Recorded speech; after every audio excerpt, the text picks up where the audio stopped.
Hello, friends.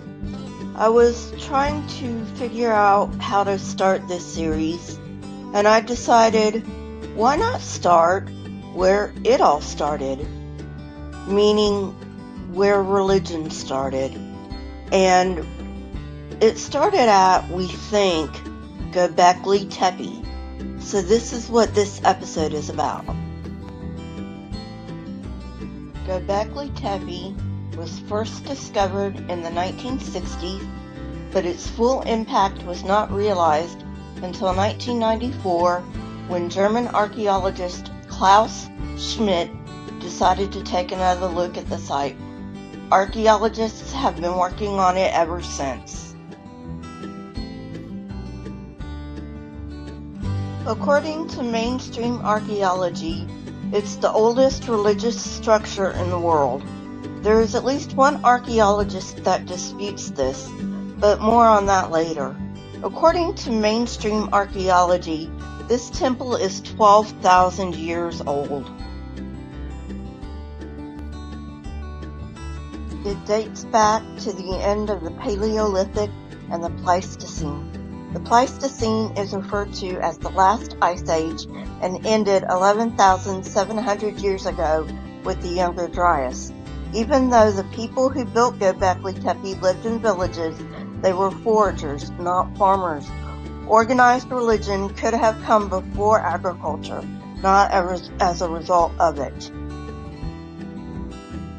Ancient Levant is an area encompassing modern Israel, Jordan, Palestine, Lebanon, and western Syria.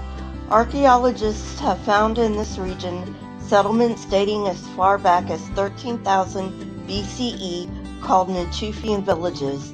These sites share imagery that indicates a shared religion, that of Gobekli Tepe, perhaps the world's first.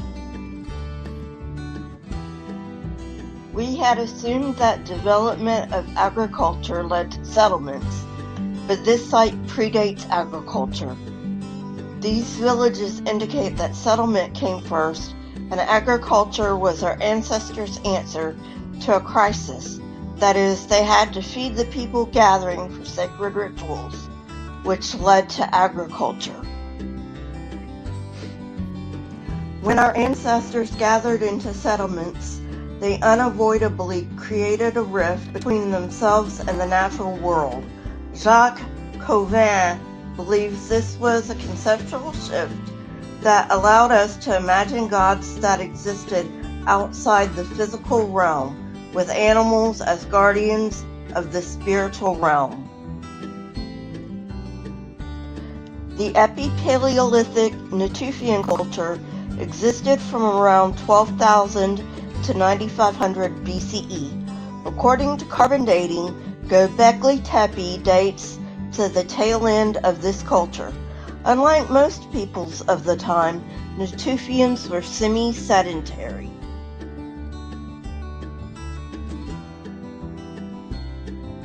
This is, of course, impossible to know, as it was built by a pre-literate society, but archaeoastronomy offers a tantalizing bit of information.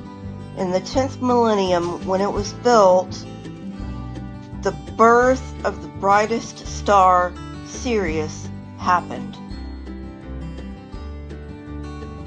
The climate in this region had something to do with it, obviously, but the people who abandoned it also backfilled it, enabling amazing preservation. We know it wasn't abandoned quickly due to this backfilling. Again, we may never know, but Pustovoitov and Tobald examined stable isotope composition of C13 and O18 at the site and concluded that the climate at that time was unstable, and this could have been the reason it was abandoned.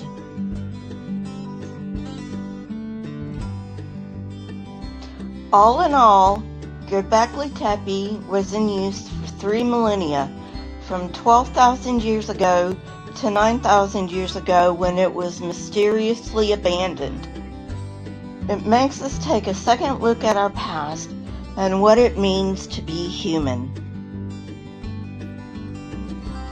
Demetrios Dendrinos, Professor Emeritus of Urban Planning at the University of Kansas, claims that Gobekli Tepe is a 6th millennium BCE site, and he does raise some good points. However, he will have to give me more if he wants me to change my mind.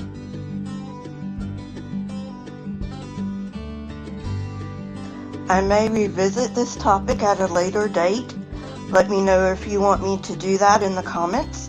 My sources are linked in the description. And as always, stay curious, my friends. Till next time.